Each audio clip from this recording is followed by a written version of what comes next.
Welcome back, everybody. Just like our last module, this video that we have today is going to be a little short, but what we're going to be doing within it is covering a very important component to the paper for this class and an important components to a lot of the papers that you're going to be writing. It might feel a little weird that we're going to be covering it now, but there's a reason behind this progression within the topic. Before, when I've taught this class in the past, this topic was not necessarily something that I put here. It was actually something listed in the beginning, paired up with the introduction section where we talked about the different topics that you were going to be using and, sorry, the resources that you're going to be using and the way you were going to present them.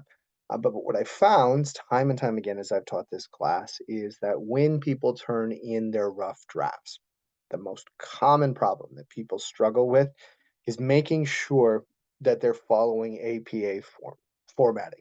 It's a weird thing, honestly. AP4A formatting has a lot of specific requirements that are out there.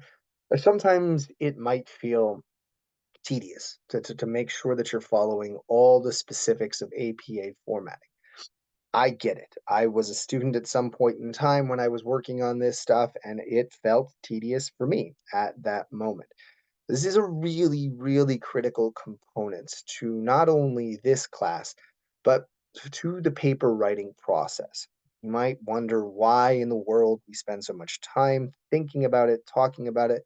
Well, the reason why we are very rigid in how information is presented when we're writing articles and citing and referencing things is because by having those standards, what we ensure is that everybody reading our work can follow along with how we came to our conclusions, what we tied to our ideas, and have the ability to double check everything that it is that we're doing.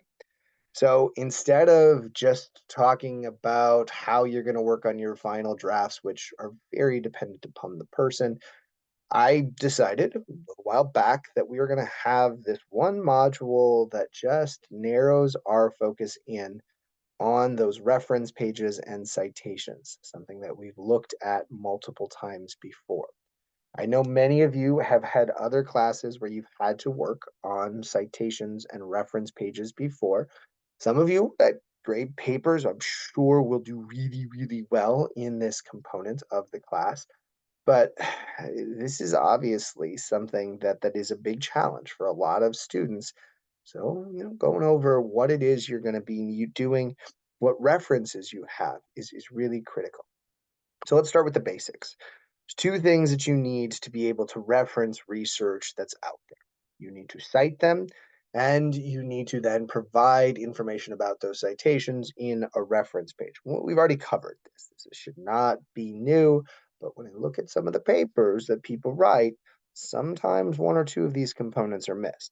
And sometimes people cite something, and I don't see anything about it in the reference page. Sometimes people have things in the reference page that I have not seen any citations for whatsoever. Sometimes people just are citing things or referencing things completely incorrectly. So what we're going to do here is just break down each of those different components.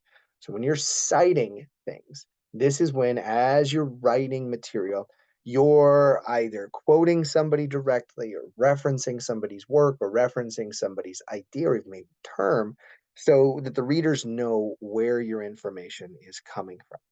Now, each type of citation, quotes, allusions to something, overall summaries of stuff, definitions of things, requires a different type of citation. So if you look at this Purdue website link that I have loaded up here, you'll see that they walk through all of the different circumstances that you might need to cite something and how you're supposed to do that. You'll see in some cases you authors with pages if you're doing direct citations or ideas, statements that have correct citations or long sections that need to be cited in a specific way.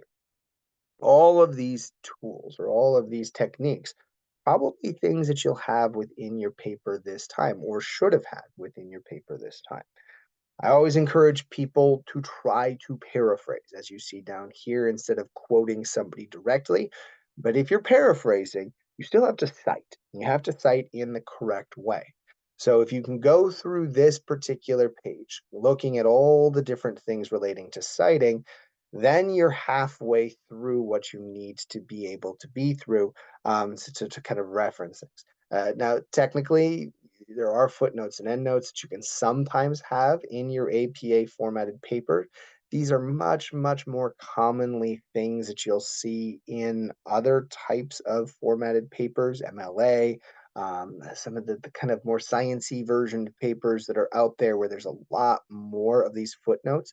These are reserved for very specific purposes. If you want to look at that link, you're more than welcome to. But the other thing that you're going to need to probably look at least one more time is your reference page.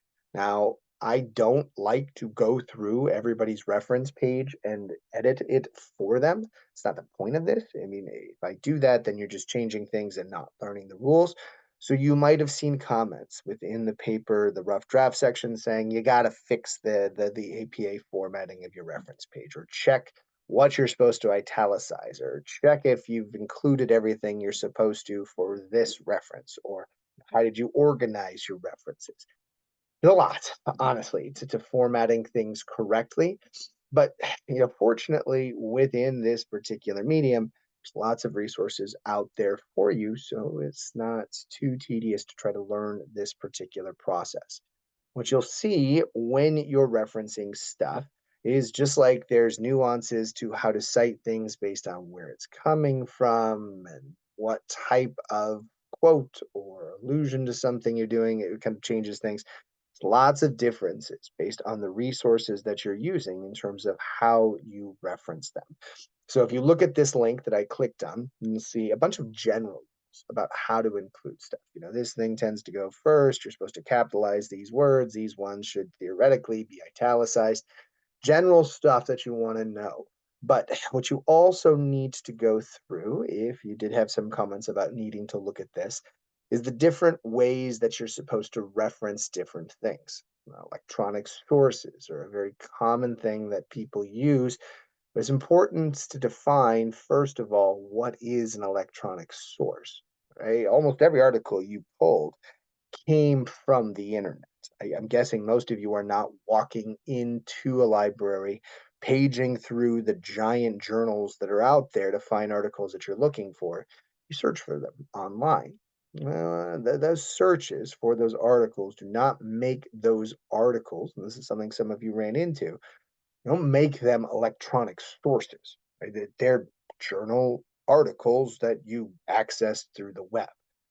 There are other electronic sources, though, like web pages and other things that I'm hoping you didn't lean too much on. I tried to dissuade people from using those, but some of you did, that have to be referenced in a specific way. There's also books that you might have encountered or other types of print sources like newspapers and other things where you might have come across something and you felt that you had to include it in the paper because it made sense or tied into the theme that you're looking at, and you want to know how to present that stuff in proper APA formatting. So if you look at the link that's provided for this particular module, you will see just one link out there to produce website here. But that within that link, it's a whole bunch of stuff that I encourage you to dig through if you still need to work on what you need to do with respect to the citations and references. And if for some inexplicable reason you need footnotes and endnotes, by all means, make sure that you look at that as well so you can understand when you're supposed to use them and how you're supposed to present them in proper APA formatting. Once you clean this up, and probably a couple other sections where there were some minor suggestions as to what to fix, you probably are at a point where you have a wonderful product in place.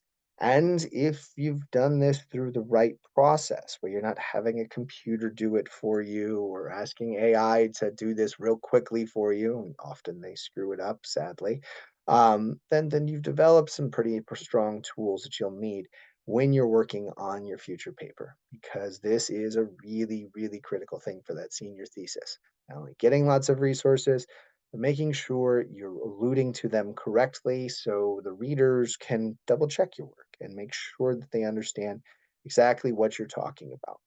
But in terms of what we need to cover for today, that's pretty much it. So I'm going to bid you adieu, wish you the best of luck as you're working on the revisions, and hopefully what we covered here in this module is informative.